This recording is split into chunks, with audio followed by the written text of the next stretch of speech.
Parce qu'une femme, pour son premier bébé, et ça m'est arrivé personnellement pour ma première fille, quand les contractions arrivent, ça peut être ultra flippant. Tu te dis, mais mon Dieu, c'est quoi ces sensations? Je vais mourir. Alors que j'étais hyper préparée.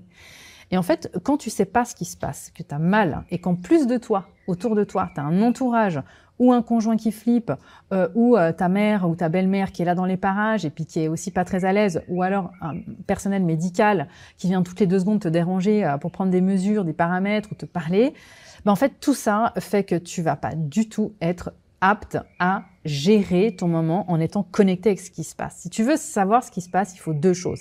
La première, il te faut de la théorie. Il faut que tu comprennes exactement ce que tu es en train de passer là comme moment. Tu sais, avec les sons que tu fais, où tu en es, tu peux reconnaître toi-même et même ton chéri, vous pouvez savoir où vous en êtes dans le travail, juste avec les sons, avec les attitudes et les comportements que tu as. Oui, ça paraît fou, mais c'est hyper facile en fait à savoir une fois que tu as les bonnes informations. Il n'y a pas besoin de toucher vaginal, etc. Et la deuxième chose, c'est être connecté avec ton bébé. Si tu n'es pas connecté avec ton bébé, tu vas pas le ressentir dans ton corps et tu vas pas savoir où il en est, lui, dans sa progression.